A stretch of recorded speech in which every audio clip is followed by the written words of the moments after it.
Hi, my name is Rick Arthur Hyatt, and this should direct you to my website, www.rickhyatt.freeservers.com. Much more information there. But I was in United States military intelligence in the mid-70s, being worked as an operative, when I was worked against various spies and moles. In the background in the hat is Dr. Aribert Heim of Mauthausen concentration camp fame. He was known for his hatred of Jews, especially homosexuals, and he'd keep their heads for trophies. Here's a photo comparison of him. Note the scar, note the ears, the hair, and the nose. That is most undoubtedly him. I had many conversations with him.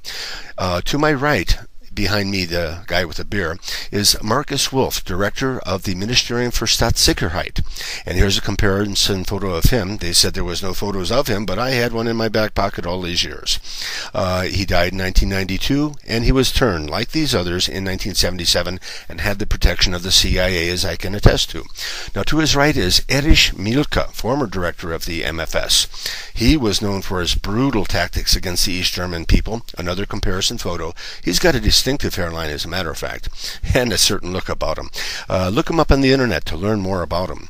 But these guys were all turned at that point in time my secret to go to ground with. Here is Ted Kaczynski, as a matter of fact, at the Defense Language Institute. I was worked against him.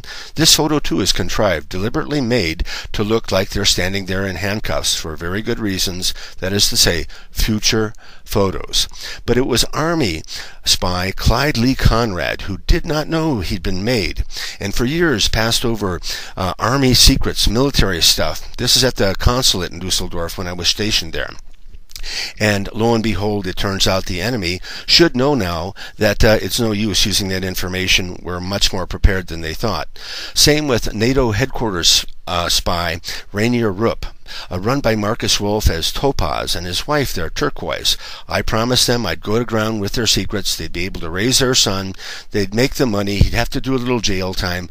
But lo and behold, in the end, the enemy must know that that economic data that they got is worthless. So, Red China, forget it. We're not going to go under economically.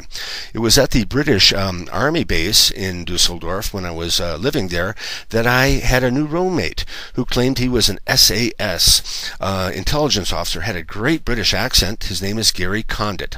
I eventually witnessed him dispose of a body, that British soldier you saw in that other photo, and he eventually blamed me for 3 more. It has to do with an inheritance case that I'm central to. Read more on my website.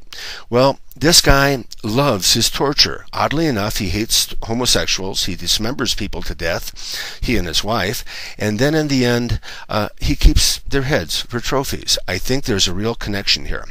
Now, Aaron Breitbart of the Simon Wiesenthal Center has promised to analyze these photos, and all of a sudden they say they found the Dr. Heim in Chile. I really hope so, because oh boy, I could use a reward. I'm so broke, and they won't bring me in out of the cold. Now you can see why Congress is so screwed up. Every congressman over the last 30 years that Gary Condit has disposed of somebody for has since been blackmailed. There are more foreign agents in our Congress than there are agents of the American people. Please help me get this out. By the grace of God, we'll have the greatest voter turnout in election history this upcoming if the American people do find this out. If you'd like to help me out personally, please visit my website. Any small contribution would be useful. Any political contribution would be very useful, and that's www.rickhyatt.freeservers.com, and God bless America.